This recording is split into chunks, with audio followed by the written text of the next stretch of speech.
Foot of tower, ये एक point है, ठीक है। इस पॉइंट पे ये एंगल ऑफ एलिवेशन 30 डिग्री है। एट अ सेकंड पॉइंट, ध्यान देना, at a second point h metre high above the first. Second point का है, ये जो फर्स्ट पॉइंट है इससे h मीटर हाइट है। बात समझ आई? कैसे बताऊं? Angle of elevation of tower, ये जो टावर है उसका एंगल ऑफ एलिवेशन किस पॉइंट से, जहां पे इसका फुट है तो सेम लेवल पे किसी पॉइंट पे इसका एंगल ऑफ एलिवेशन 30 डिग्री है। बात समझ आई? और सेकंड पॉइंट है वो फर्स्ट पॉइंट से। फर्स्ट पॉइंट कौन सा, जहां पे एंगल ऑफ एलिवेशन 30 डिग्री बन रहा है ग्राउंड, वहां से h मीटर हाइट, वहां से क्या एंगल ऑफ डिप्रेशन, ये आपको गिवन है 60 degree of foot of the tower, ये एंगल ऑफ डिप्रेशन 60 डिग्री। तो ये एंगल कितना हो जाएगा? 60। ये ठीक है। हम फर्स्ट पॉइंट किसको लेट कर रहे थे, इसको, सेकंड पॉइंट h हाइट, ठीक है।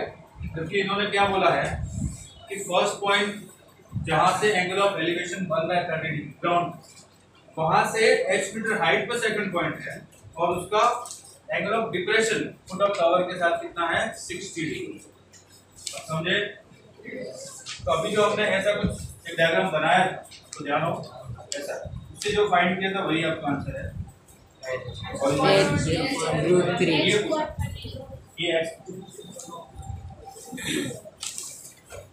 ये है, तो अब क्या करेंगे? tan 30 डिग्री, tan 30 की वजह से जरूरत है tan 60 डिग्री, वो कितना हो जाएगा? h upon x। तो x कितना हो जाएगा? h अपॉन 2 h और 60, ठीक है। h अपॉन 2 h अपॉन 60, ये। अब देखिए एक और क्वेश्चन था 141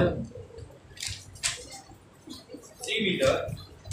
देखो ये सी मीटर डिस्टेंस पे angle of depression of a point on the horizontal plane from the base of the slope is 30 degree. ये कितना है? 30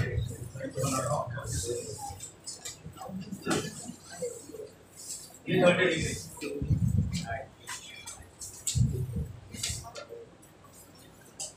ये 30 डिग्री हो जाएगा।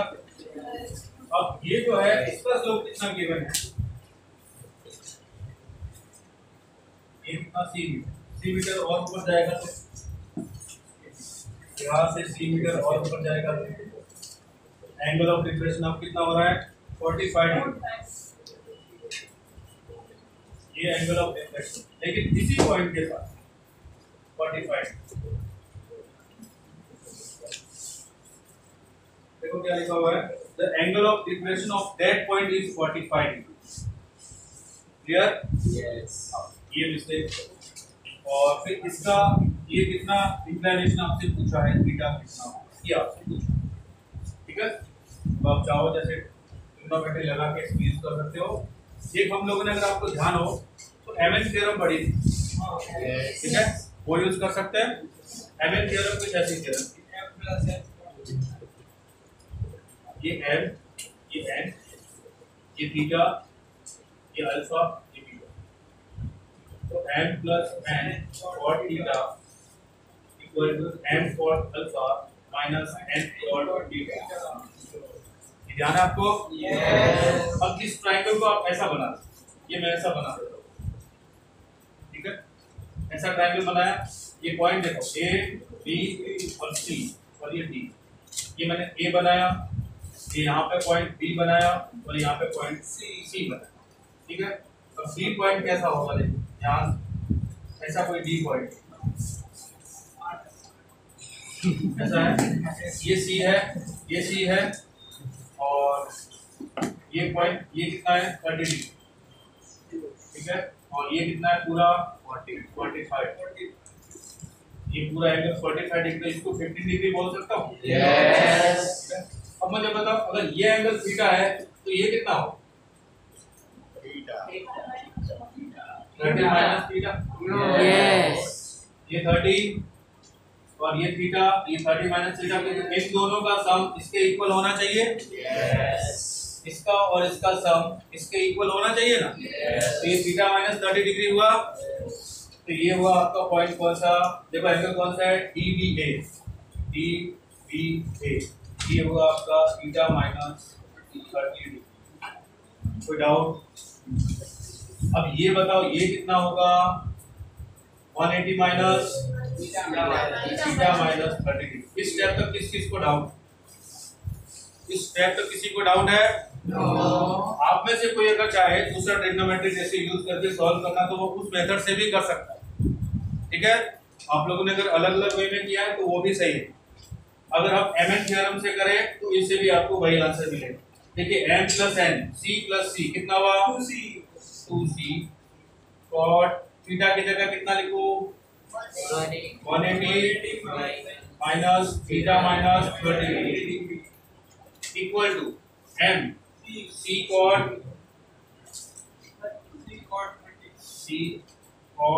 30 माइनस c cot 15 डिग्री। इस स्टेप तक किसी को डाउट? अब देखो ये c और ये c कैंसिल हो गया। 2 cot cot 180 माइनस थीटा, सेकंड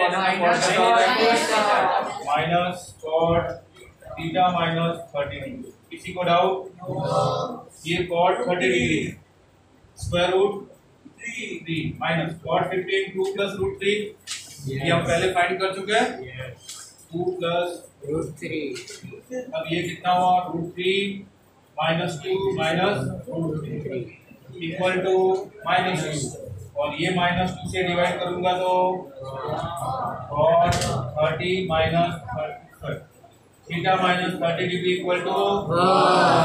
अब बताओ थीटा माइनस 30 डिग्री कितना होना चाहिए, 45 डिग्री। और 45 वन होता है, थीटा माइनस 30 डिग्री ये होना चाहिए 45। तो थीटा कितना होना चाहिए, ये समझ गए?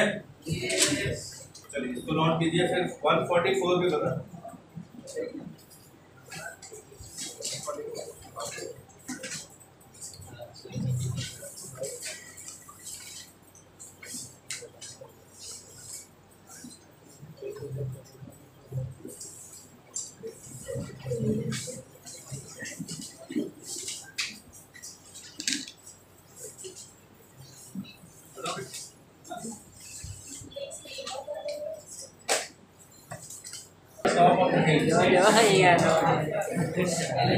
देखो ये टॉप ऑफ हिल का ग्राउंड पे कोई पॉइंट है, वहां से एंगल ऑफ एलिवेशन है वो कितना है, 45 डिग्री। बात समझ आई? यहाँ से एंगल ऑफ एलिवेशन 45 डिग्री। उसके बाद क्या हो रहा है, after walking 500 metre towards meet our slope inclined at an angle of 15 degree. 15 degree angle पे आपको कितना चलना है, 500 मीटर। ये 50 डिग्री है, क्या ये बात समझ आई? उसके बाद एंगल ऑफ एलिवेशन बन जाता है 75 डिग्री। ये है अब क्या पूछ रहा है, the height of the ring is what. ये इसकी हाइट आपसे क्या ये बात समझ आई?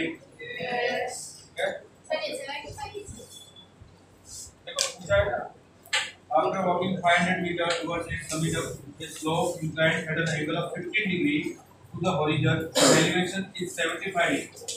यहाँ से जिस पॉइंट पे एंगल ऑफ एलिवेशन 45 डिग्री है, वहाँ से 15 डिग्री एंगल पे आप 500 मीटर चलो।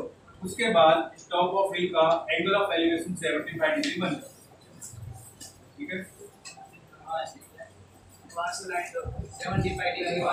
यहाँ से परपेंडिकुलर ये ठीक है, A B C D E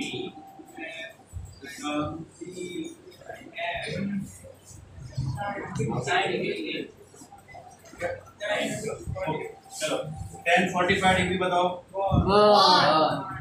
AC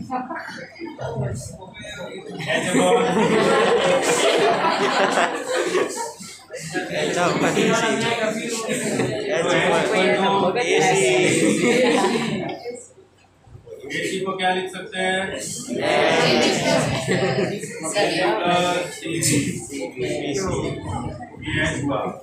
समझ आई बात? अब मुझे कौन बताएगा कि sin 15 डिग्री कितना होगा? sin 15 डिग्री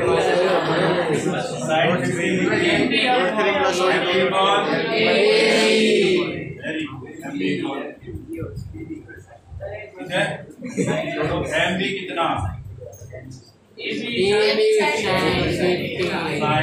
सर आपने टाइम ले लिया। ये होना चाहिए MB अपॉन A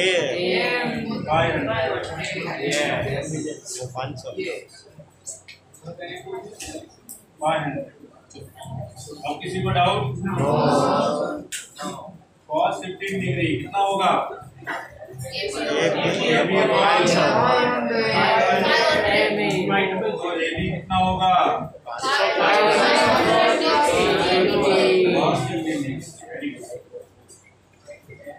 ठीक है। तो आपको AB मिल गया, CB चाहिए। CB के लिए हम थोड़ा सा ऊपर उठ जाते हैं MD पे और यहाँ से एंगल बनाते, देखो कितना मिलेगा? tan 75 degree. बोलो जल्दी।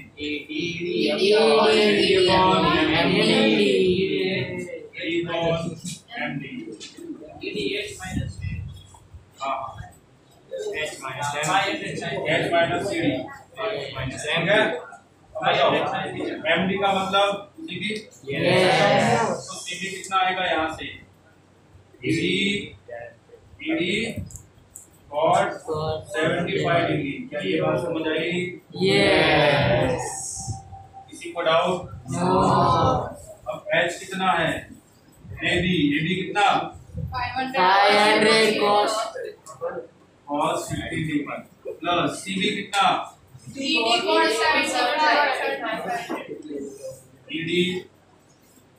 cos 75। ED को क्या लिख सकता हो? H माइनस CD को H माइनस CD और ये cos 75।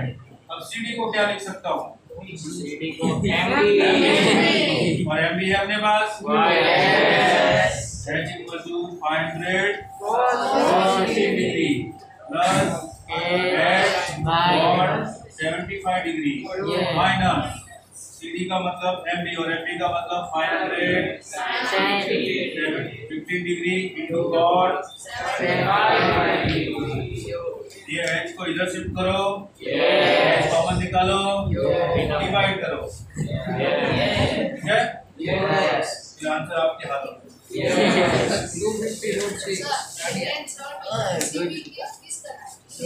क्या बेटा? tan 75 degree. ये MD इधर जाएगा, ठीक है? तो tan 75 इधर आएगा, 1/10 को cot लिख सकता है, cot 75 डिग्री। अब ये MD की जगह क्या लिखा? CB लिखा। तो नहीं बोले ना? बिल्कुल बनेगा, लेकिन cot 75 तो डिग्री नहीं फंक्शन होता।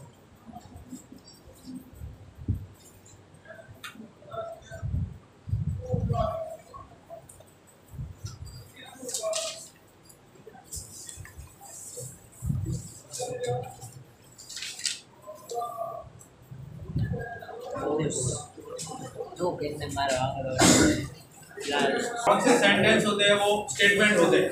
सेंटेंस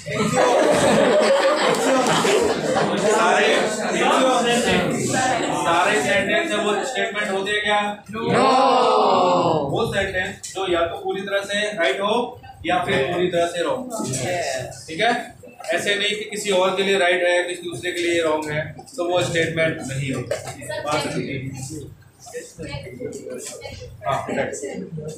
इसको आप इस तरह से जज करो कि वो या तो पूरी तरह से ट्रू हो या फिर फॉल्स हो। ठीक है, ऐसे सेंटेंस को हम लोग क्या बोलते हैं? स्टेटमेंट। अब PMI क्या काम करता है? ऐसे स्टेटमेंट्स है ना, उसकी वैलिडिटी चेक करता है। वो ऑलरेडी ट्रू ही होता है, आपको सिर्फ बताना होता है कि हाँ ये ट्रू है। ठीक है, जैसे 1 + 2 है वो 3 होता है, सबको पता है, फिर भी आपको बताना कि हाँ होता है। समझ आई बात?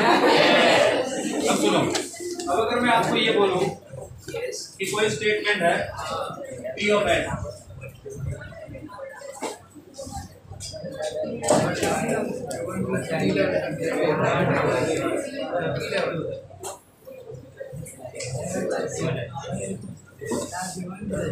देखो कोई स्टेटमेंट है P of n,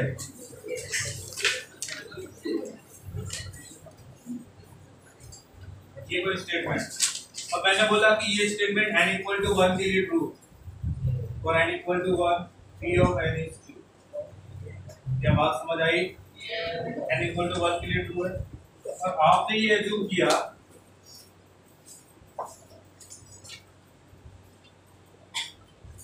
कि P of k है वो ट्रू, या फिर P of n है वो n = k के लिए ट्रू है फॉर सम इंटीजर k। बात समझ आ रही है?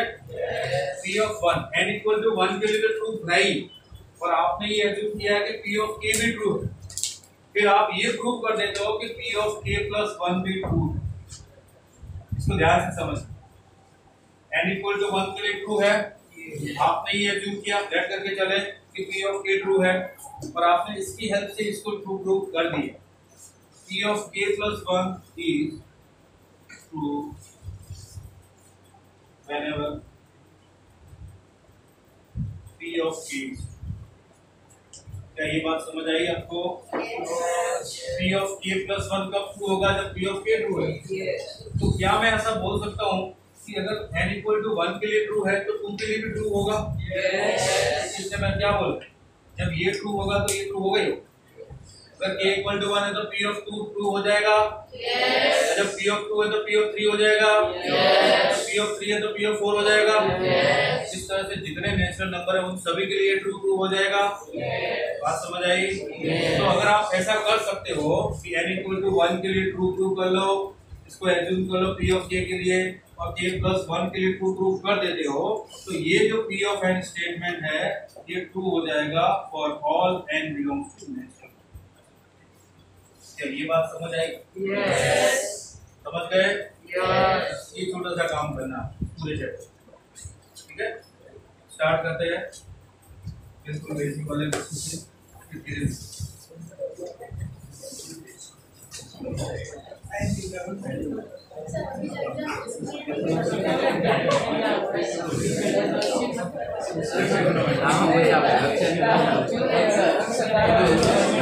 बातें नहीं करो, एक स्टेटमेंट है 1 + 2 + 3 + 4 up to n, ये होता है n × अब इस स्टेटमेंट की वैलिडिटी चेक करते हैं। सबसे पहले फर्स्ट क्या काम करना है, P of n 1 + 2 + 2n × n + 1, ये आपको काम करना है। फर्स्ट फॉर n = 1, n = 1 का मतलब है ओनली 1 टर्म, ठीक है? लेफ्ट हैंड साइड में कितने टर्म है? 10 टर्म। अगर 1 पुट करूंगा तो ओनली 1 टर्म। तो अब मुझे बताओ LHS कितना आएगा? और RHS 1 × 1 + 1 मिला। क्या मैं बोल सकता हूँ कि P of n is true for n = 1? ये आपने ट्रू प्रूव कर दिया, आपको इसी तरह से ट्रू प्रूव करना है n = 1। Clear? Next second step में क्या करना है? P of k, ये आपने लेट कर लिया कि P of k है वो क्या है? ट्रू है। तो n की जगह क्या लिखना है आपको? ये बन जाएगा 1 + 2 + 3 + 2k = k × k + 1। ठीक है? थर्ड स्टेप में आपको क्या करना है? नाउ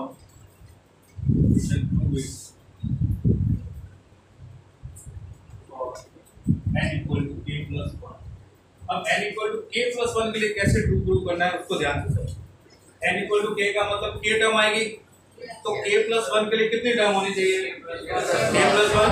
तो लेफ्ट हैंड साइड में आप k+1 टर्म लेके चलो, 1 + 2 + 3 k प्लस एक और टर्म ऐड हो जाएगी k+1।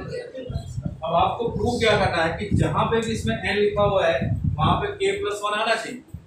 अगर ऐसा हो जाता तो ये ट्रू प्रूव हो जाएगा n = k+1 के लिए। अब देखो क्या इसकी वैल्यू आपके पास है? ये आप ये क्वेश्चन भगवान नाम दे फ्रॉम 1 क्या लिखूं इसकी जगह? प्लस ठीक है। अब बताइएगा इन दोनों में से k+1 कॉमन निकालता हूं तो क्या बचेगा? अब ये कितना होगा? k+2/2। तो मैं इसको लिख सकता हूँ k+1 × k+2/2। ठीक है। अब ध्यान से देखो 1 + 2 + 3 * k+1 = क्या मिला? इस n की जगह k+1 मिला, इस n की जगह k+1 मिला आपको, k+1 × k+1 + 1/2। ये देखो n की जगह k+1 मिला। Therefore, P of k+1 is क्या होगा? ट्रू। बात समझ आई? और P of k+1 is true whenever P of k. So, friends, by CMI, Principle of Mathematical Induction, statement P of n is true for all n belongs to natural number। ये पूरा question ध्यान से देखो आप, में से किसी को कहीं भी किसी भी स्टेप में डाउट है तो पूछिए। बोलिए बेटा। फर्स्ट स्टेप ये वाला आपको क्या करना है? n = k+1 के लिए ट्रू प्रूव करना है। k+1 का मतलब है इसके अंदर k+1 टर्म आएगी। फर्स्ट k टर्म और उसके बाद वाले k+1 टर्म होगी, ये k टर्म आ गई प्लस k+1 टर्म। अब यहाँ से 1 से लेके k टर्म तक का सम तो आपको पता है, इसका सम इतना है, ये सम यहाँ पे पुट कर दिए, ये k+1 आई। अब इसको जब सिंपलीफाई किया तो ये मिला k+1 × k+1 + 1/2। इसका मतलब कि लेफ्ट हैंड साइड में मैं k+1 n की जगह पुट करता हूँ तो राइट हैंड साइड में भी n की जगह k+1 मिलेगा। तो ये P of k+1 ट्रू हो गया। बात समझ आई? With the help of P of k, hence by PMI P of n is true for all n belongs to natural number।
बोलो बेटा।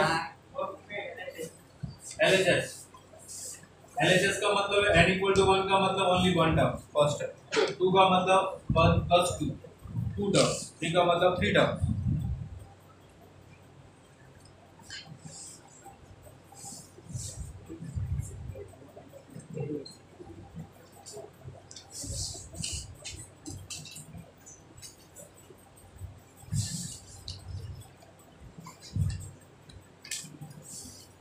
आपको जो इस चैप्टर के अंदर थोड़ा बहुत दिमाग लगाना है वो इधर k+1, बाकी कहीं कुछ नहीं। ठीक है, देखिएगा एनसीईआरटी का ही क्वेश्चन लिखता हूँ और आपको इसको प्रूव करके बताना। इससे रिलेटेड क्वेश्चन आपको 12th में भी मिलेंगे ध्यान, और यही प्रोसीजर वहां भी करें।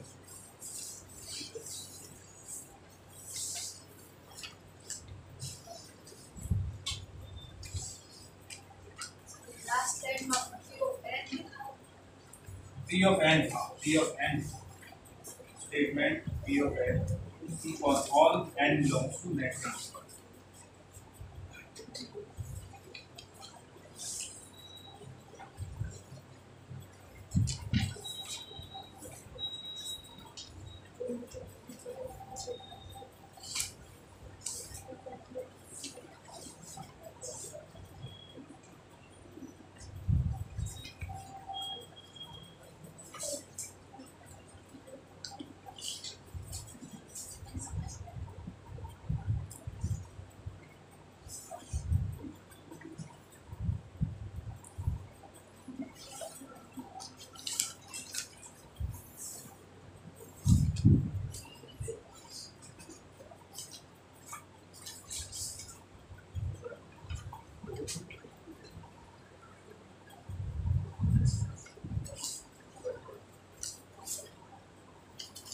आपको नहीं दिख रहा? आगे आ जाओ, इधर आ जाओ।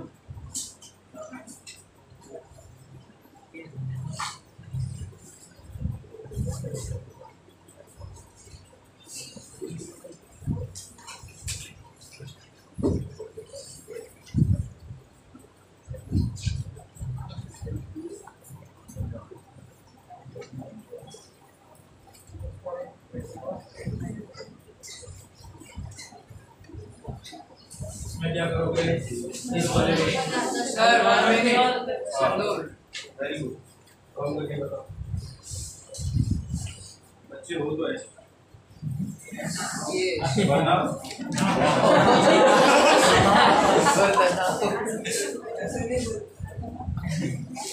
मैंने तो सिर्फ वरना बोला, बाकी तो कुछ नहीं।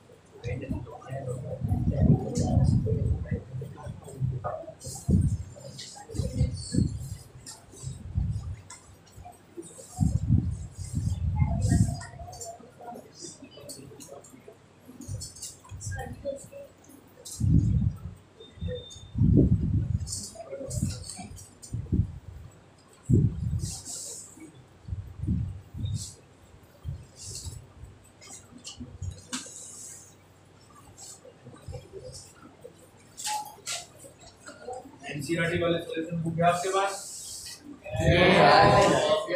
नहीं है? क्योंकि ये मैं एनसीईआरटी वाले ही क्वेश्चन करवा रहा हूँ। अगर है तो उसमें कर दो, नहीं तो फिर आप जो भी पेज में चिपकाने हैं या डबल टाइप करना है तो कर दो। हाँ चलेगा, इसमें कुछ अलग है नहीं, यही वाला 1+3 है, 1+3 e²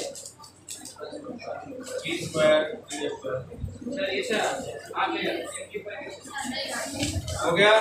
3 और k - 1/2 हाँ सर वहाँ तक आ गए।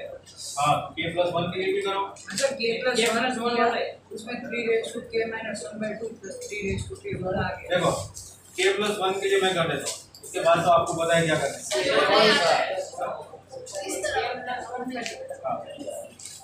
एक बार k प्लस 1 के लिए बता देता हूँ, फिर आप बताओ।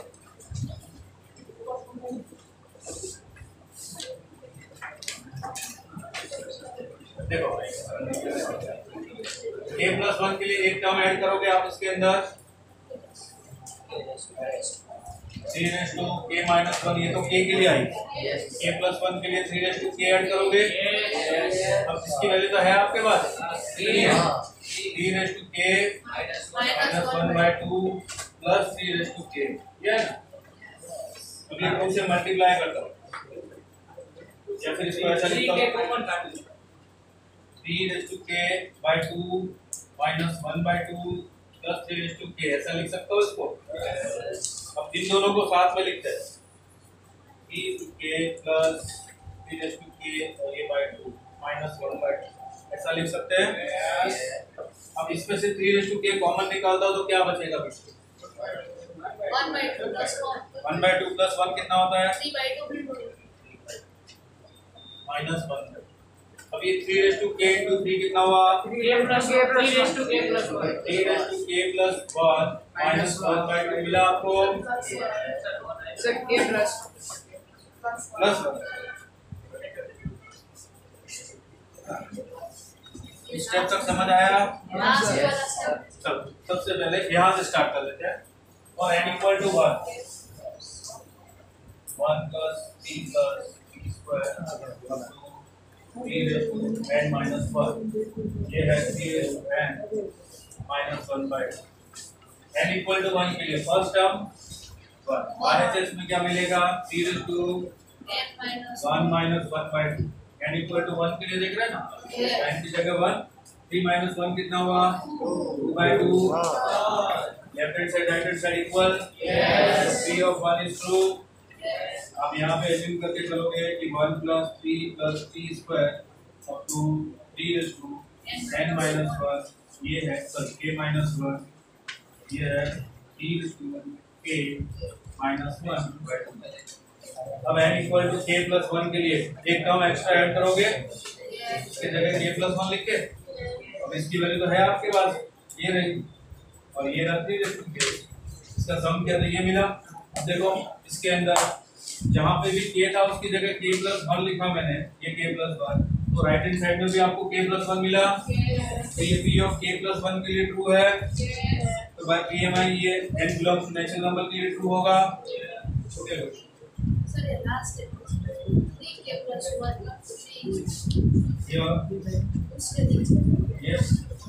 ये yes 3 raise to k plus 1 हो जाएगा, इसकी पावर 1 है।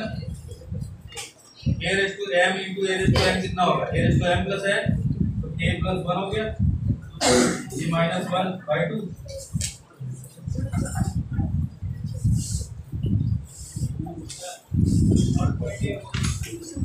थर्ड पॉइंट ये वाला आपको क्या करना है? अभी p ऑफ k का मतलब है इसके अंदर जितनी टर्म्स है वो कितनी k टर्म्स है, तो k प्लस 1 का मतलब एक टर्म और एक्स्ट्रा ऐड हो जाएगी। वो कौन सी होगी? जहाँ पे भी n लिखा है वहाँ पे k प्लस 1 लिखना, n की जगह k प्लस 1 लिखा तो 3 रेज़ टू k आएगा, वो एक्स्ट्रा ऐड हो गई।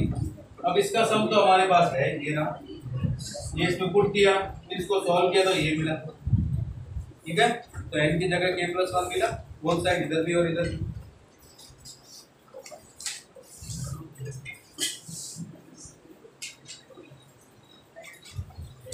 अब ये करते हैं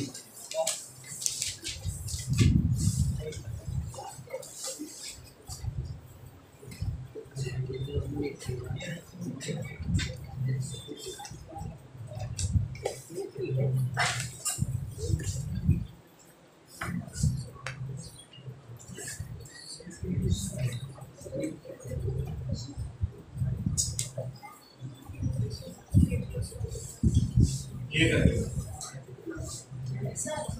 यहाँ पे हमने n की वैल्यू k प्लस 1 लिखा है, यहाँ पे बेटा ये k माइनस 1 है n माइनस 1, तो k प्लस 1 लिखूंगा तो k प्लस 1 माइनस 1 तो k हो जाएगा।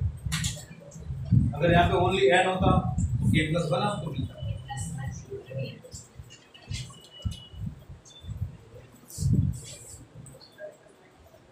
कल से आप लोग एनसीईआरटी सॉल्यूशन वाले बुक लेके आना, ठीक है? ये पूरा चैप्टर उसी में करेंगे, दो बार आपको नहीं लिखना।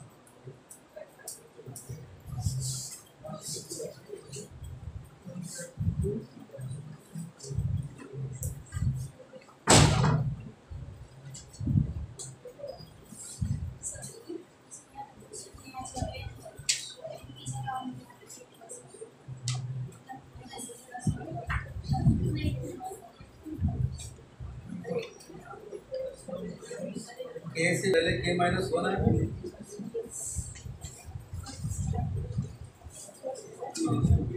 बोलो आपके जितने भी डाउट है वो पूछो, क्योंकि इसमें मार्क्स आपके नहीं करने थे।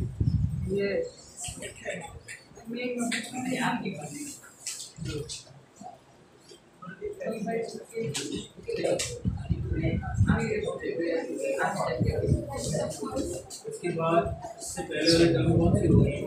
इससे पहले 1 से लेके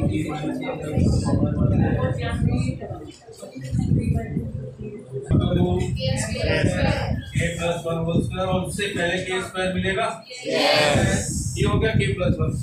फिर से बताता हूँ, के प्लस 1 का मतलब है कि के प्लस 1 टर्म, के का मतलब होता है के टर्म, तो जहां पे भी n लिखा हुआ है वहां पे आपको k लिखना है, तो p ऑफ k आ जाएगा।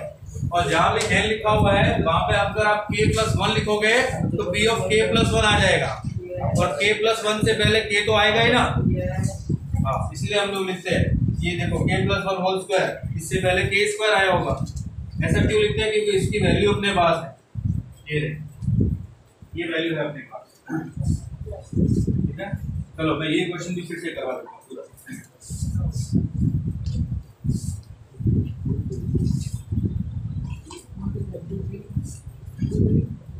जब तक आपको समझ में नहीं आया था, p ऑफ n क्या है? 1 square plus 2 square plus 3 square plus 4 square up to n square equal to n into n plus 1 2n plus 1 by 6। n equal to 1 पे लेफ्ट हैंड साइड कितना? 1, राइट हैंड साइड कितना होगा? 1 into 1 plus 1 2 into 1 plus 1 by 6। तो ये 1 हो गया, left hand side और right hand side equal है। n इक्वल टू 1 आपने प्रूव किया, n इक्वल टू k के लिए आपने लेट किया, तो ये क्या होगा बोलो? 1 square plus 2 square up to k square equal to k plus 1 मतलब इसके आगे क्या करना है वो ध्यान से सुनो। k प्लस 1 के लिए आपको क्या करना है? ये जो लेफ्ट हैंड साइड पे इधर लिखा हुआ है इसमें इसके नेक्स्ट वाली टर्म ऐड करो। बात समझ आई?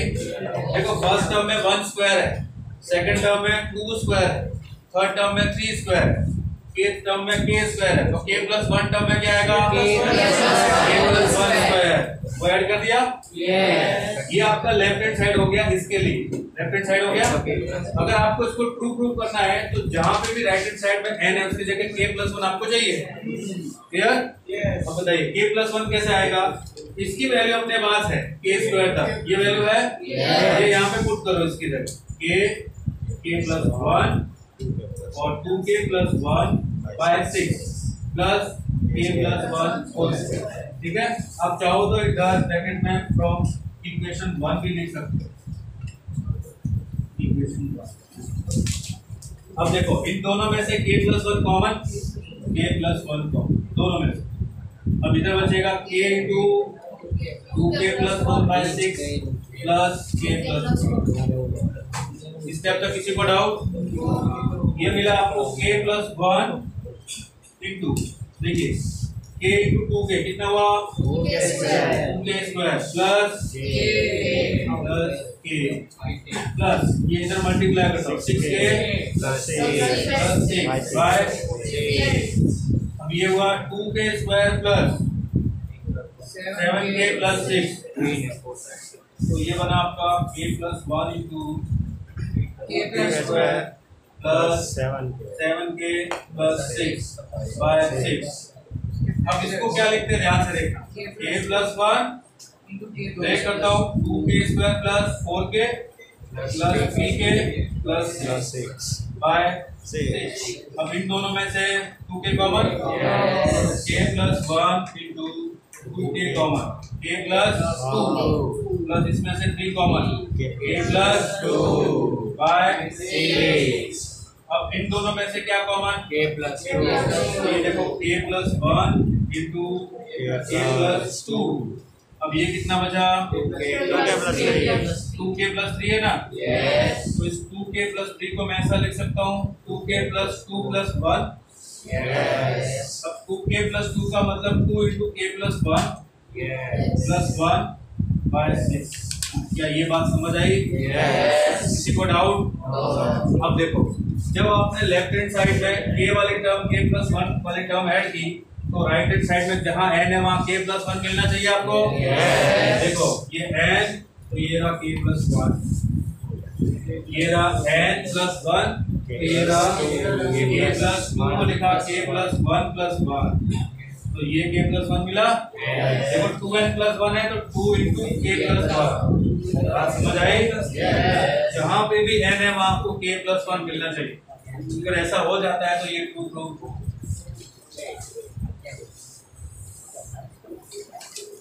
समझ गए? ये पूरे चैप्टर में आपको यही करना। कल से एनसीईआरटी लेके आना, तो हम लोग यहीं पे आपको घर के लिए कोई होमवर्क दी, क्योंकि घर के लिए क्या मिलने वाला है, ट्रिगोनोमेट्री के लिए वो घर पे सॉल्व करना।